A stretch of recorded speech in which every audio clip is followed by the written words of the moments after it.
comprometida con una visión, sino comprometida en construir una visión para que Dios pueda hacer no solamente con nosotros, sino con nuestros hijos y las generaciones que vienen, la obra preciosa, salvadora, redentora que el Señor tiene para hacer con nuestra sociedad y con el mundo.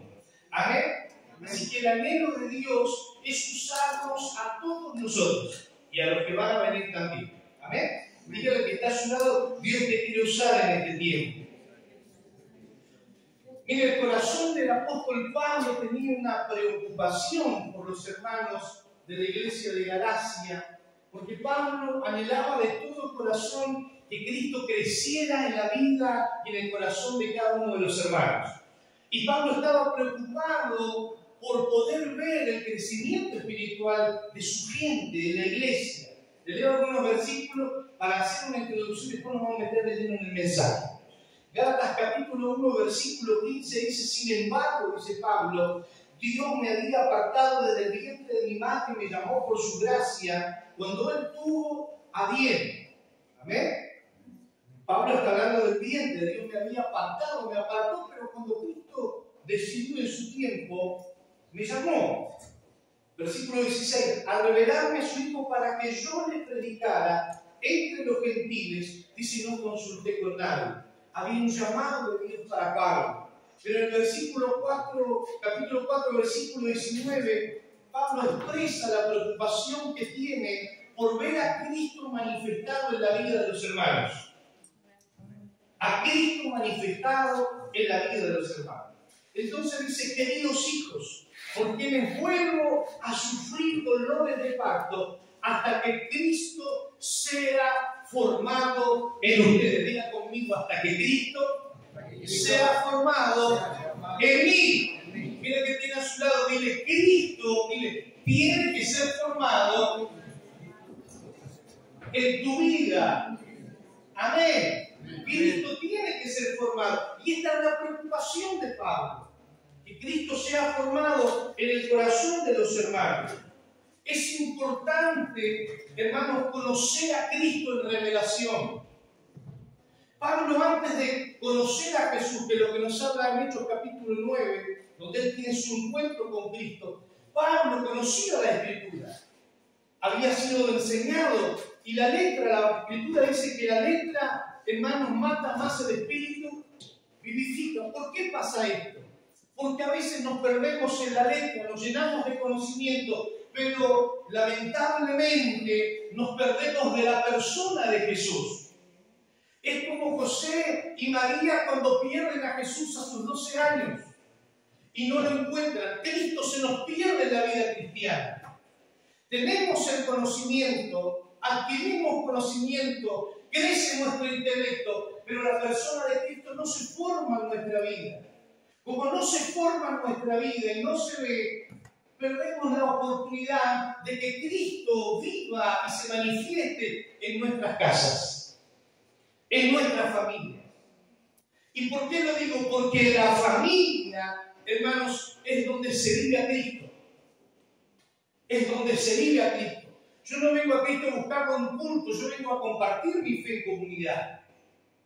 Pero a Cristo lo tengo que vivir en mi hogar, en la relación con mi esposa, en la vida con mis hijos.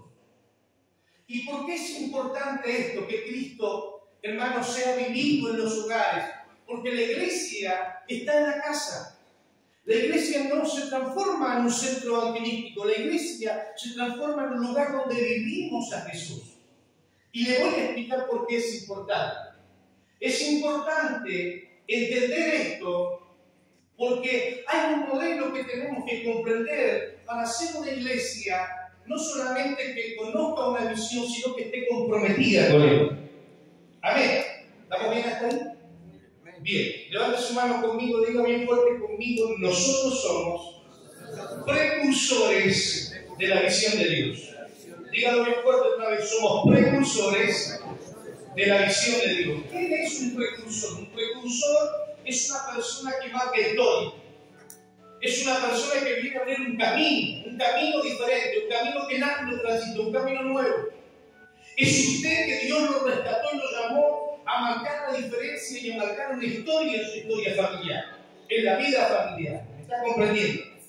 Eso quiere decir que si vos sos papá y sos mamá y tenés hijos en tu casa, algo extraordinario tiene que pasar si la vida de Cristo está en ustedes. Entonces los precursores son la gente que Dios llamó, así como ustedes. Jóvenes, adolescentes, niños, los que están en tu casa son los precursores de la visión que Dios te llamó a vivir a vos. Y los precursores son los jóvenes, son los niños, son los que nacen en la casa, pero son aquellos que van a marcar un camino diferente. Los precursores son los que Dios llama para traer un avivamiento. Son los que Dios llama para establecer y construir una atmósfera donde Dios se pueda mover con libertad. Y eso no se hace de un día para otro, eso se trabaja para construir. Y Cristo nos enseña el modelo. Tenemos que ver dos cosas importantes en la Biblia. Primero, el primer Adán. El primer Adán, ¿recuerda el primer Adán? El primer Adán no nació en una casa. El primer Adán Dios lo creó del polvo de la tierra. Y cuando Dios lo crea, él ya es un hombre adulto. Y Eva tampoco nació en una casa, sino que Eva fue tomada del costado del hombre y es creada. Pero la mujer ya es mujer, no es una niña, ¿me está comprendiendo? Entonces ellos no tuvieron la posibilidad de vivir en casa, pero el segundo Adán, que es Jesús, viene a enseñarnos un modelo que nosotros no teníamos. El modelo del segundo Adán es la casa, diga conmigo la casa. Jesús nace en una familia. Isaías capítulo 7, el profeta Isaías habla de la anunciación de que una virgen daría un hijo. Está hablando de María. Jesús nace en una familia. Jesús tiene una familia, como usted y yo la tenemos. Jesús nos enseña la experiencia de vivir un hogar. Y vamos a mirar algunas cosas en la Escritura que nos muestran claramente cómo debemos criar a nuestros hijos, cómo debemos formar a Cristo en nuestra familia para transformarnos en precursores de la visión que Dios tiene sobre el mundo. ¿Estamos bien hasta ahí? Amén. Esto va mucho más allá de que Dios te llamó para sanarte, para restaurarte, para hacerte un milagro. Mucho más allá. Estamos hablando de lo que Dios está visionando a través de ti, a través de tu familia y sobre todo en la vida de tus hijos.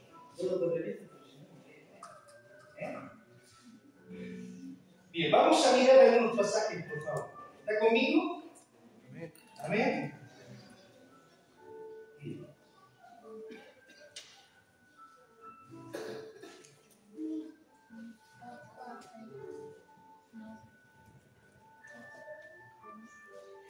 Mateo capítulo 2, versículo 1. Vaya conmigo, por favor.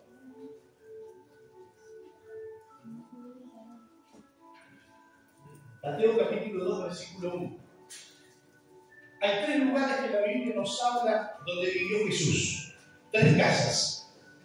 Y quiero hablar de esas etapas del crecimiento de Jesús y que es importante que nosotros lo entendamos para poder plasmarlo en nuestra familia. Mateo capítulo 2, versículo 1. Dice, después de que Jesús nació en Belén, diga conmigo en Belén, de Judea, en tiempos del rey Herodes, llegaron a Jerusalén unos sabios procedentes del oriente. La pregunta, ¿dónde está el que nació rey de los judíos? Preguntaron. Vimos levantarse una estrella y hemos venido a adorarlo. Cuando llegaron a la casa, vieron al niño. ¿Con quién lo vieron? ¿Tiene el niño o no? ¿Con quién lo vieron al niño? ¿Con quién estaba el niño? Vamos al niño. ¿Lo dice la Biblia? ¿Con quién estaba? Mateo 2:11. ¿Con quién estaba? Cuando llegaron a la casa, vieron al niño, diga conmigo, con María. ¿Con quién estaba Jesús? Con María. Dígame fuerte conmigo, Jesús estaba con la madre. Vamos, dígalo bien fuerte, Jesús estaba con la madre. Dice, y postrándose le adoraron. abrieron sus cofres y le presentaron como regalo oro, incienso y mirra. Diga conmigo, le ofrendaron oro, incienso y mirra. ¿Qué es lo que nos muestra esta historia? Lo primero que los reyes ven es a Jesús en los brazos de María, su madre. Ve a Jesús en los brazos de María. ¿Por qué es importante observar esto? Miremos con atención lo que está ocurriendo aquí. Lo que estamos viendo es que Jesús está en los brazos de la madre. La madre es quien expresa el amor y la ternura de Dios. Diga conmigo el amor y la ternura de Dios. Vemos dos expresiones aquí. La madre, el primer contacto. La madre, Jesús en los brazos de su madre, la primera expresión. La madre es la que expresa el cariño, diga conmigo el cariño, la ternura. Lo segundo es el padre. Y después vamos a ver por qué. Miren por favor, primera de Tesalonicenses capítulo 2, versículo 7. Vamos a buscar. Yo lo voy a tirar varios versículos, así que no pierda el hilo, porque si no se me va a perder el mensaje. Amén. Mira que tiene a su lado decirle, te van a hablar con la palabra,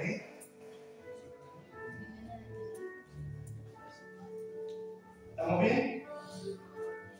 Primera de Tesalonicenses 2:7 dice, aunque como apóstoles de Cristo, mire lo que les dice Pablo, hubiésemos podido ser exigentes con ustedes, los tratamos con delicadeza, diga conmigo delicadeza, como una madre que amamanta y cuida ¿a quién? A sus hijos. Mírenlo en su Biblia, por favor. Aquí Pablo está hablando de la ternura, versículo 11, siga conmigo. Dice, saben también que a cada uno de ustedes lo hemos tratado como trata un padre a sus hijos. Dos cosas que Pablo nos deja ver aquí.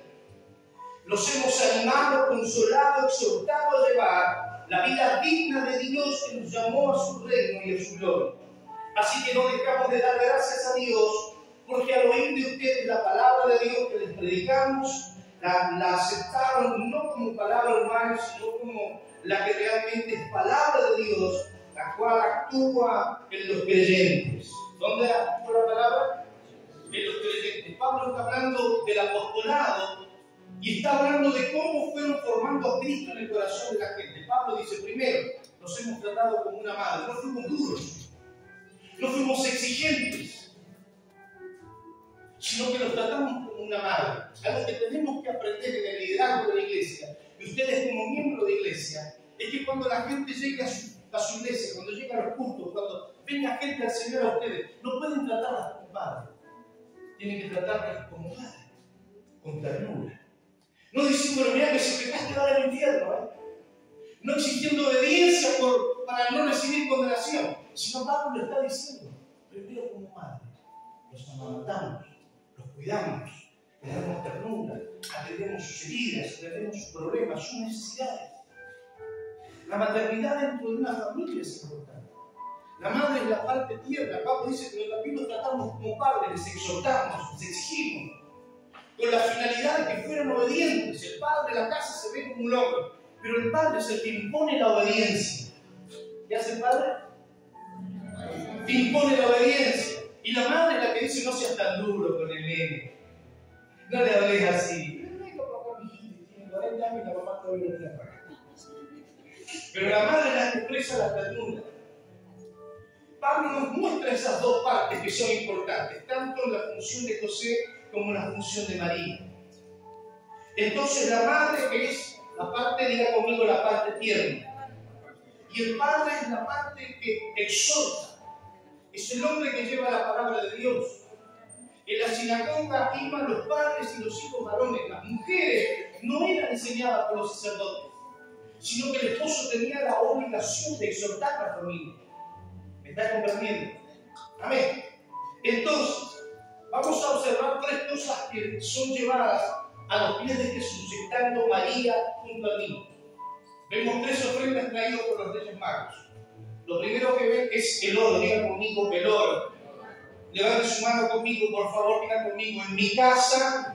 Diga conmigo, mi casa es una casa de realeza. Diga conmigo, en mi casa hay un linaje real. Diga conmigo, y en mi casa tiene que haber abundancia de oro. Diga conmigo, de oro. Vamos bien hasta ahí. El oro en el Antiguo Testamento representaba el linaje real. Representaba a Dios Rey. Usted va a ver que en el tabernáculo, cuando Dios ordena construir el arca es hecha de madera de acacia, pero es recubierta con oro. Está simbolizando a Dios cubriendo la naturaleza del hombre. Cristo es un niño, es como dice el Evangelio, el Hijo del Hombre. Pero el Hijo del Hombre tiene que ser atrapado por el Hijo de Dios. Y para que ese niño que nace del vientre de mujer se forme en el Salvador del mundo, tendrá que entender a medida que crece cuál es su linaje. El oro representa la divinidad, la realeza de Dios. A través de la ofrenda del oro, Dios está hablando a María. Le está enseñando cuál será su función. El hijo que te ha nacido tiene linaje real. Y a este niño tiene que formarle su identidad. Diga conmigo su identidad. Levante su mano, diga conmigo, todos los que lleguen al Centro Cristiano Esperanza, diga conmigo, tienen que saber que tiene linaje real. Vamos, todo el mundo póngase de pie rápidamente. Arriba, vamos. Vamos que se corazón. Mira que tiene a su lado y diga, buenas tardes, su majestad. Tome su asiento, por favor. Entonces la responsabilidad de la mamá era recordarle siempre que él era hijo de Dios. Jesús crecía como niño. La Biblia dice gracia para con Dios y con los hombres. Pero había un trabajo, el trabajo de María detrás de Jesús, formando la identidad del niño, haciéndole entender que no solamente era hijo de hombre, sino que era hijo de Dios. El oro tenía que atrapar la madera. El trabajo de María era recordarle cuál era su propósito de existencia. Tus hijos no nacen por cualquier cosa. Los hijos que Dios te da tienen un propósito y una finalidad en Dios. Entonces el oro tiene que habitar, tiene que estar en el hogar. Y la función de mamá será enseñarle y marcarle continuamente la identidad a su hijo. ¿Estamos bien hasta ahí? Es la mamá diciendo al hijo, mirá, todo lo que usted, hijo, se proponga en la vida, el Señor se lo dará y podrá alcanzarlo. ¿Por qué? Porque usted tiene linaje real. Usted tiene una identidad. Usted, hijo, no puede olvidarse de dónde viene, no puede olvidar su linaje. Usted no se me puede corromper. Yo me imagino a María enseñándole a Jesús, todas las chicas locas por ahí. Porque Jesús era hombre, fue un muchacho, fue un adolescente. Pero imagino a María diciendo, cuidado con la hija de la vecina. Usted no se me puede corromper, usted acuérdese, usted tiene linaje real. No puede olvidarse su identidad. Usted se tiene que guardar. Imagino a María diciéndole, usted va a ser tentado en muchas cosas, pero nunca olvide su identidad. Amén. En el libro de Daniel, capítulo 1, vemos que cuando Nabucodonosor toma a los muchachos que tienen nobleza, los hijos de príncipes, y son llevados a Babilonia, deportados, entre ellos lo vemos a Daniel el profeta. Lo que hace el rey le cambia el nombre de Daniel y le pone Belsasar. Pero Daniel nunca olvidó su identidad y Dios lo usó como profeta. Nunca olvidó su identidad, aunque lo cambiaron de cultura, le cambiaron la lengua, le cambiaron sus ropas, pero nunca olvidó su identidad. Mira que tiene a su lado, dile, tú tienes una identidad. Mírelo, dile, no te podés corromper. Mírelo, por favor, alguien, dígale a alguien, vas a ser tentado en muchas cosas, pero nunca te olvides quién eres en Dios. Amén. Gloria a Dios. Segunda ofrenda. Incienso, diga conmigo incienso. El incienso, hermanos, representa una vida de adoración. ¿Cuál era la relación de Jesús? Su obediencia. Diga conmigo, su obediencia. Entonces, la obediencia era algo que tenía que ser enseñado y remarcado en la vida de Jesús. Él tenía que recordar para qué fue llamado, para qué nació, para qué fue enviado. Lo tercero que vemos en la Biblia es la mirra. Diga conmigo, la mirra. La mirra era un perfume también. Se sacaba de la corteza de un árbol. Primero era amarillenta, pero luego con el tiempo se ponía de color rojo. Esto tiene que ver con propósito. La ofrenda de la mirra le está diciendo a María: María, recuérdate, María, enséñale que Él nació para morir. Él nació para morir. Nosotros a nuestros hijos les enseñamos a adquirir, pero no les enseñamos a morir. La cultura musulmana del niño que nace hasta que muere se le enseña sobre qué nació para morir a su vez. La muerte era parte del propósito en Cristo.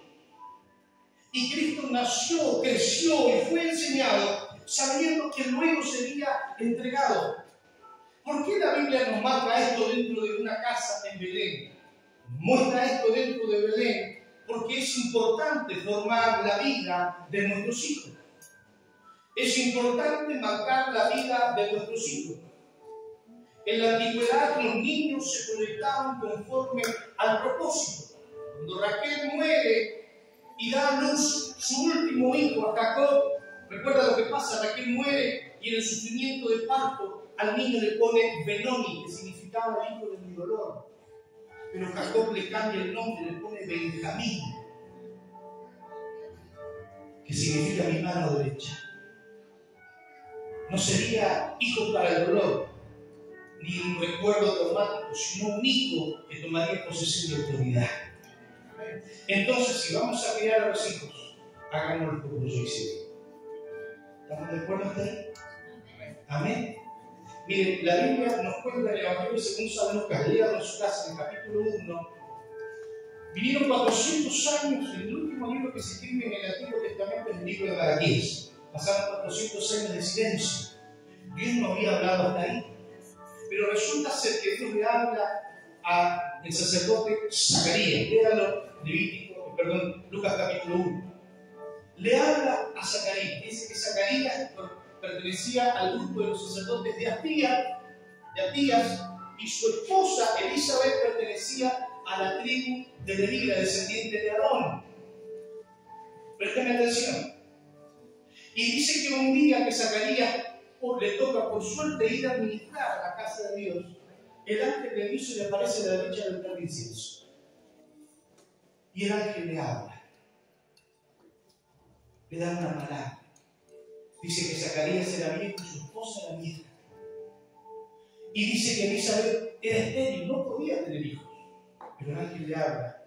Cuando ve a Zacarías lo que está pasando, se asusta, entra en temor. Imagínense. Había pasado un periodo muy largo en que el pueblo no había tenido este tipo de experiencia. Pero el ángel está allí y le dice: Zacarías, no temas. Dios te ha escuchado, te ha oído. Dios vio las lágrimas de Zacarías. Usted dirá, pero ¿cuál era el problema? Que no podían tener hijos. El problema no era que no podían tener hijos. Elizabeth y Zacarías lloraban porque ellos no podían dejar un sacerdote a Dios. Los dos tenían linaje sacerdotal. Y yo no sé si usted sabía, pero en la tribu de Leví, los hijos tomaban el legado de ser los sacerdotes que ministraron en el tabernáculo.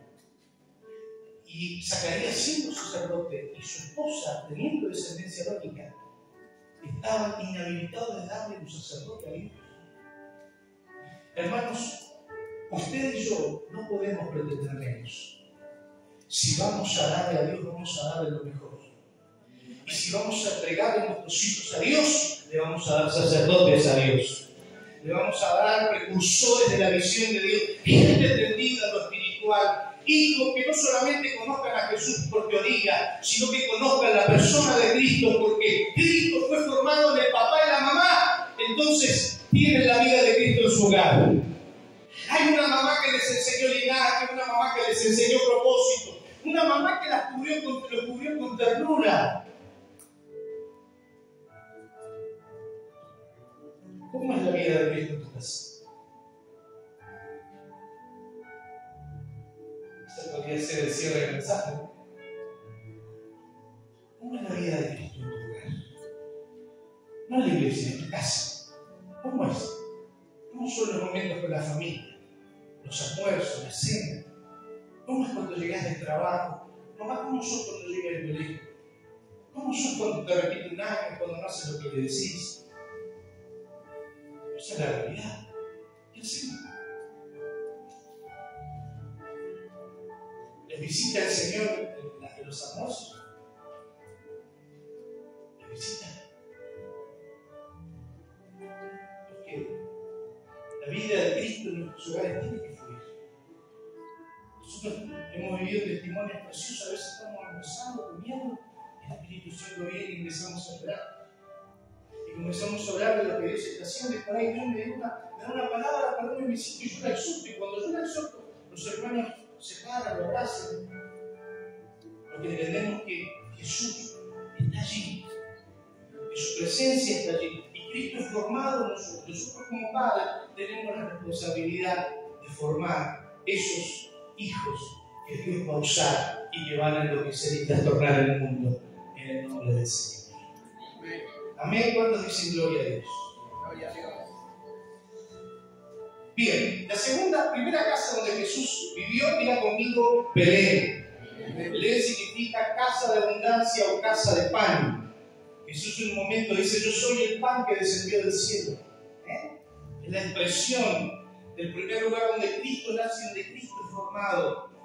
Pero luego algo ocurre. Salen de Belén y se van a vivir a una ciudad llamada Nazaret. Diga conmigo Nazaret. Es la segunda casa donde Cristo vive. Entonces Nazaret significa vigilar el brote o el cuidado del brote. Significa proteger el vástago. Diga conmigo, mis hijos tienen que ser protegidos. Amén. Mateo capítulo 2, versículo 3. Vamos a ver.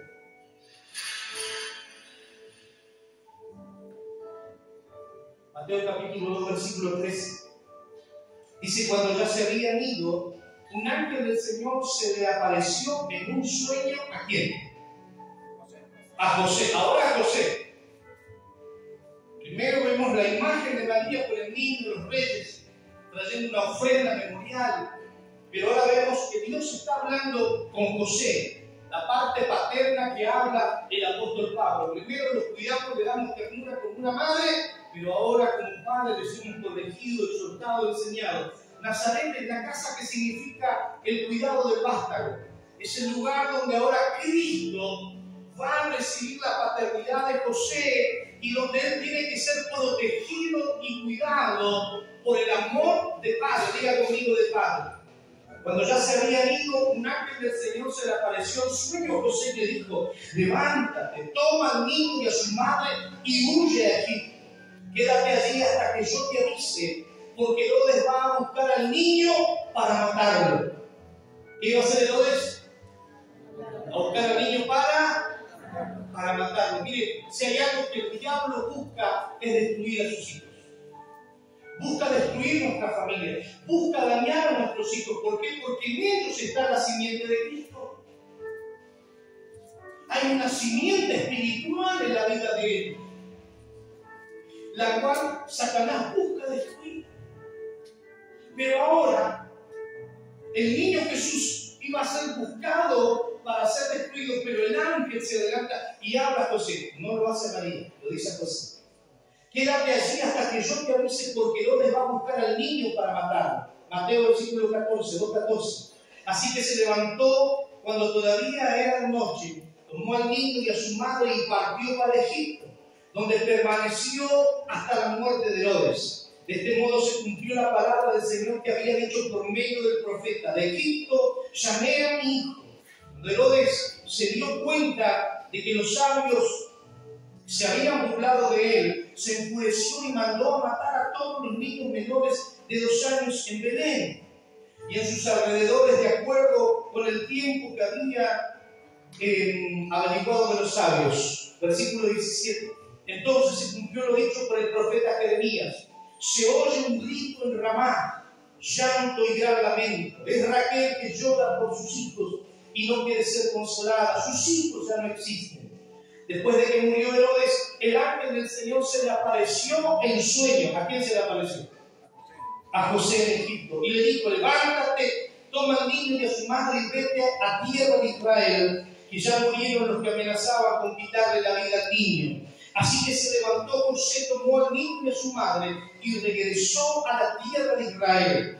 Pero al oír que Arquelao reinaba en Judea en lugar de su padre Herodes, tuvo miedo de ir allá. Advertido por Dios en sueño, se retiró al distrito de Galilea y fue a vivir a un pueblo llamado Nazaret. En esto se cumplió lo dicho por el profeta. Lo llamaban como Nazaret.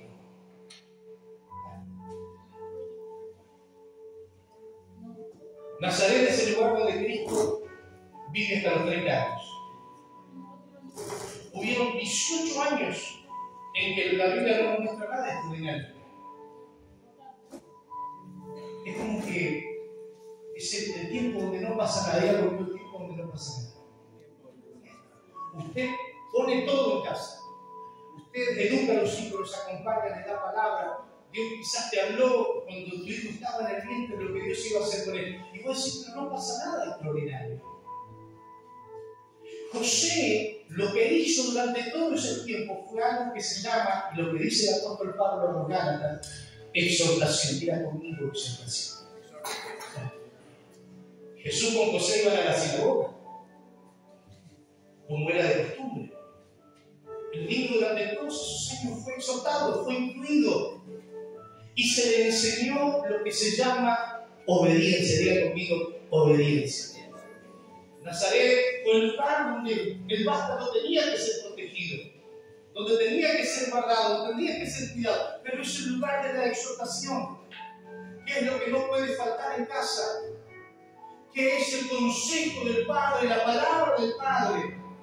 El Padre enseñando a los hijos la disciplina, la importancia de obedecer, aunque como adolescentes, ustedes, yo no la aplico a adolescentes, cuesta obedecer a nuestros padres o aceptar una reprensión, pero en la exhortación Jesús aprende a obedecer. Y por supuesto que con ello aprende a obedecer a Dios. El niño, Jesús, es atrapado por el Hijo de Dios. Y es lo que Pablo espera de que ocurra en la iglesia, y lo que ocurra en nosotros. Que Cristo, hermanos, crezca en cada uno de nosotros. Cristo siendo formado en cada uno de nosotros. Nuestras casas tienen que transformarse en lugares donde vivamos a Jesús. Diga conmigo, donde vivamos a Jesús. Amén. Pero algo ocurre más adelante. Nazaret es el lugar donde no ocurren cosas extraordinarias. Usted dice, ¿qué pasa? Dios me ha hablado tanto. Dios nos dio tanta palabra. Dios me habló a mí como mamá, a mi esposo, a mis hijos. Hemos hecho todo bien, pero es como que todavía no pasa nada. Es el tiempo, diga conmigo, es el tiempo de cuidar. Usted no deje de hacer lo que tiene que hacer. Usted haga lo que Dios le mandó a hacer. Porque Nazaret no es una tierra eterna, no es un lugar eterno. Es un lugar donde Dios enseña a obedecer, pero hay un momento donde será sacado de Nazaret y pasado a otro lugar que se llama la casa de Capernaum. La tierra de Capernaum fue donde Jesús comienza su ministerio. Miren lo que dice, por favor, vamos a leerlo. Mateo capítulo 4, versículo 13. Levante su mano conmigo y diga bien fuerte: yo no fui diseñado para un Nazaret. Levante su mano y diga bien fuerte conmigo: yo fui diseñado para un Capernaum. Mateo 4:13 dice: partió de Nazaret y se fue a vivir a Capernaum, que está junto al lago de la región de Zabulón y de Neftalí, para cumplir lo dicho por el profeta Isaías: tierra de Zabulón, tierra de Neftalí, camino del mar al otro lado del Jordán, Galilea de los gentiles. El pueblo que habitaba en la oscuridad ha visto gran luz. Diga conmigo, ha visto gran luz. Sobre los que vivían en densas tinieblas, la luz ha resplandecido. Desde entonces comenzó Jesús a... ¿Qué cosa? A predicar. Comenzó a predicar. Llegó su Capernaum. En Capernaum comienza a predicar. En Capernaum llama a los dos primeros discípulos, Pedro y su hermano. Después llama a Juan y a Jacobo y sigue llamando a sus discípulos. Capernaum es la tierra del desarrollo de todo lo que se sembró. Es el lugar donde empiezas a ver florecer el ministerio de tus hijos, el destino de tus hijos, lo que Dios soltó, lo que Dios prometió. Capernaum es el lugar donde Cristo tiene su casa. Era el lugar de residencia. Capernaum, ¿recuerda la historia cuando 4 amigos traen a un paralítico y rompan el techo donde Cristo estaba y entran? El techo que rompen fue el techo de la casa de Jesús, no una casa prestada, era su casa. Capernaum es el tiempo, la temporada donde todo lo que fue preparado generó una atmósfera espiritual, donde Dios empieza a desarrollar el propósito que tenía con vos, con tu familia, con tus hijos. Nazaret puede ser el tiempo de quietud, el tiempo donde se estás esperando prosperar, pero resulta que parece que te empobreces más. Es el tiempo donde esperás que la conducta de tus hijos cambie, pero lo ves cada vez más perdido. Tú decís, no pasa nada. Le he exhortado, le he dicho tantas cosas, no sé qué ocurre. En Nazaret, la responsabilidad es cuidar, la responsabilidad es exhortar, la responsabilidad es cuidar con amor materno, pero con exhortación y disciplina paterna. Pero pronto llegará el Capernaum que Dios te prometió.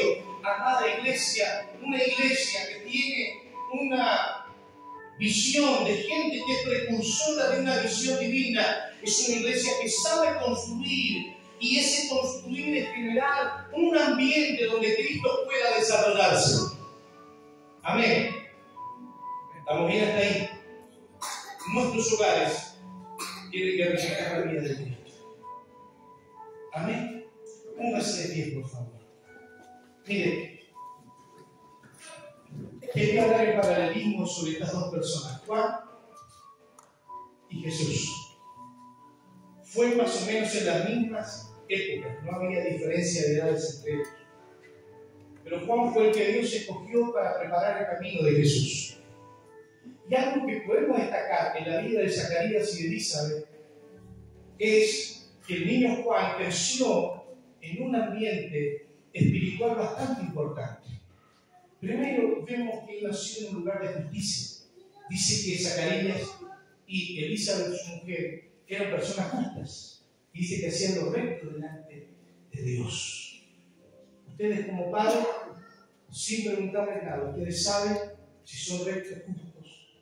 No digo una casa sin errores, toda familia tiene errores.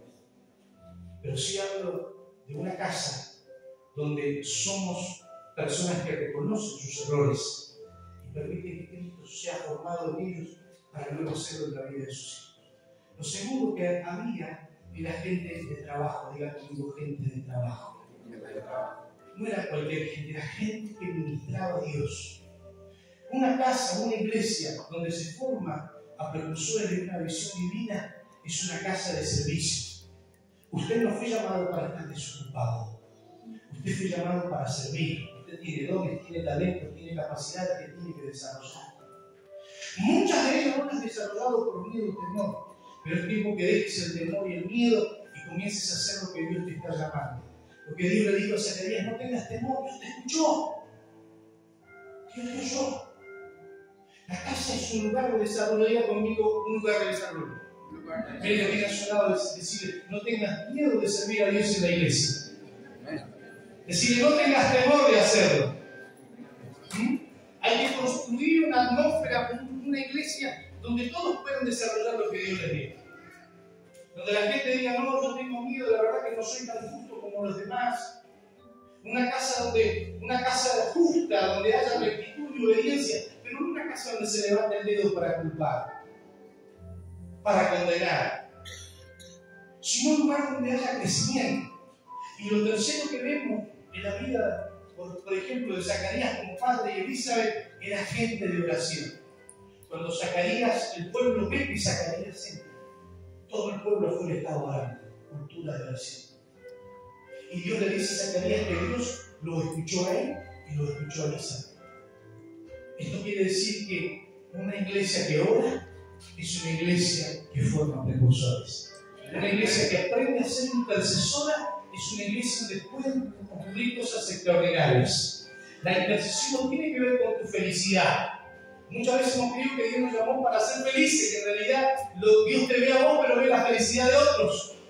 Entonces vos vivís pruebas, procesos, a veces tristeza, y Cristo está siendo formado en vos. ¿Para qué? Para que otros sean felices.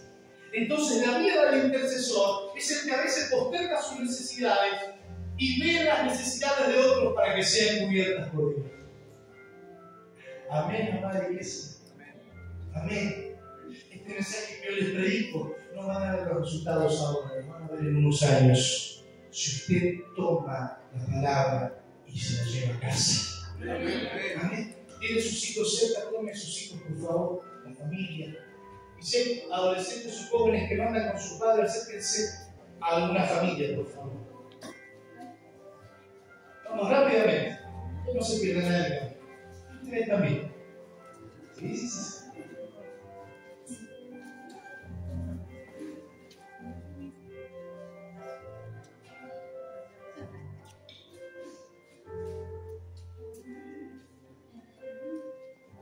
Mire, yo sé que todos ustedes quieren que el fuego de Dios se encienda en sus reuniones y que pasen cosas extraordinarias. Yo vengo a decirles algo.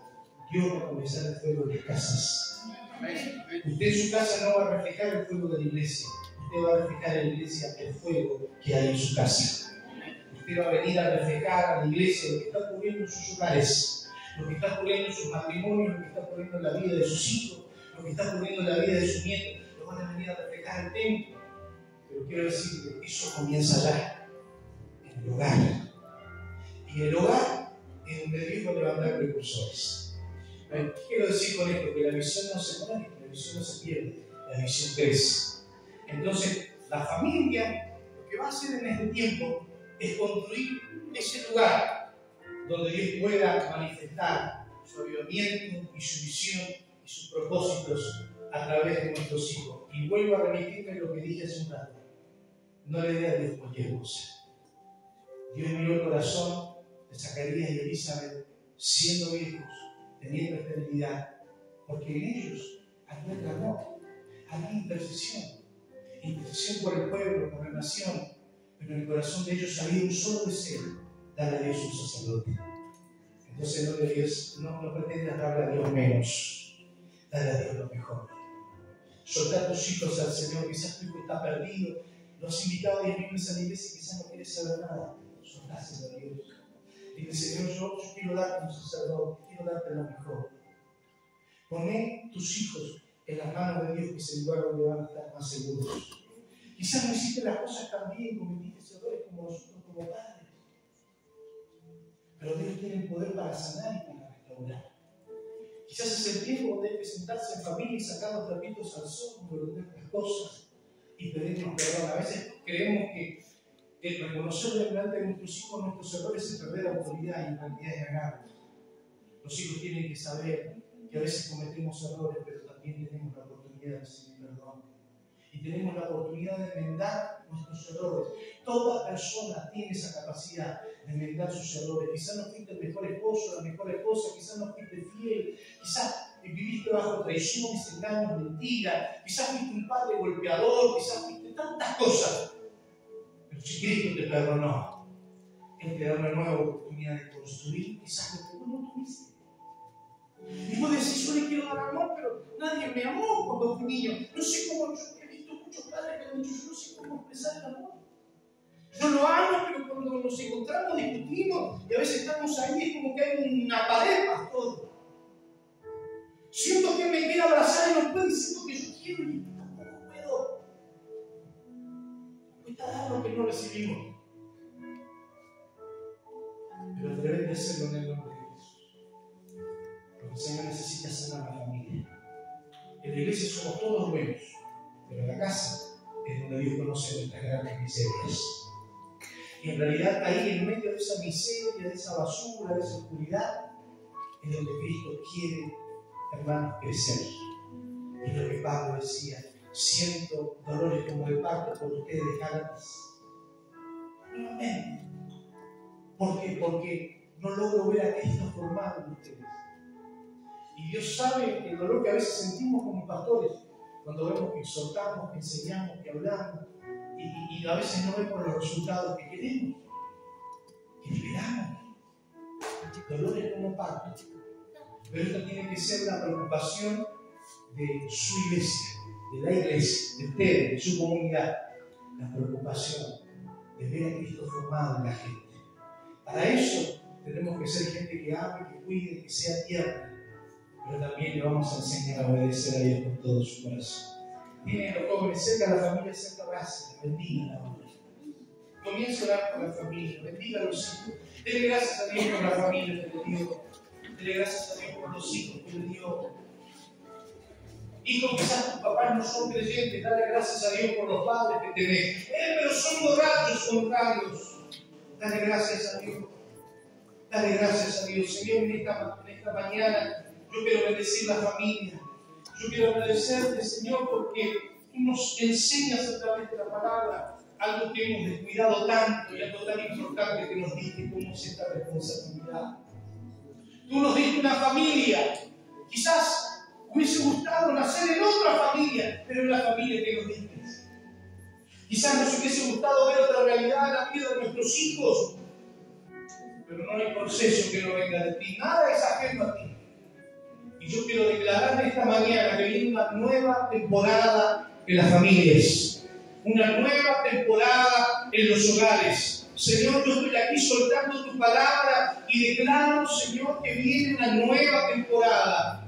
Señor, que esta palabra es un puntapié inicial a la transformación que tú vas a comenzar, no solamente en el liderazgo de la iglesia, sino en el corazón de las padres, las madres, en el corazón de los jóvenes, los adolescentes. Señor, no queremos darte otra cosa que no sea una generación sacerdotal, gente que ministre a Dios al mundo, gente que ministre a Dios al mundo. Y para eso necesitamos empoderarnos, necesitamos que el oro atrape la madera, necesitamos que Cristo nos envuelva, que Cristo, Señor, sea reflejado en nosotros, visto en nosotros, en nuestras familias, en nuestros hogares. Limpia, Dios, los aires ahora, limpia la atmósfera, limpia los hogares, quita de allí las faltas de perdón, la tristeza, los temores, los miedos, los fracasos. En el nombre de Jesús, tú conoces toda la realidad detrás de cada una de estas personas. Y yo oro por esas realidades, oro por la transformación de ellos, oro por el crecimiento espiritual de ellos, oro por la iglesia, oro por ellos, Señor. Yo sé que han sembrado mucho, pero también han perdido mucho. Pero los que sembraron con lágrimas, con regocijo se darán. Señor, yo sé que han estado en Nazaret, pero tú los vas a mover en Capernaum, donde van a ver la palabra cumplida, donde van a ver tu palabra establecida, donde verán la palabra de Dios hecha carne. En el nombre de Jesús, en el nombre de Jesús, bendecida ahora tú, por favor, la vida de los jóvenes, de los hijos de la iglesia. Comienza a clamar por las familias, clama por las familias, clama por el cuerpo de Cristo. En el nombre de Jesús, entre en un espíritu de intercesión y comienza a clamar. Comienza a clamar. Vamos, pida a Dios. Dios lo está escuchando. No tengas temores. Dios ha escuchado tus oraciones. Clama a Dios. Que Dios es fiel y justo para responder. Oh, aleluya. Oh, aleluya.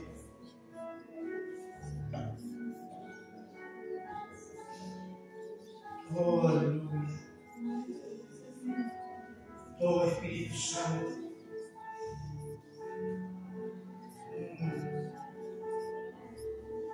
Manifiesta tu amor y tu ternura entre nosotros esta mañana. Manifiesta la ternura del Padre, sanando, restaurando, perdonando, Señor. Unge las heridas del corazón, del alma. Mira el corazón arrepentido, Señor.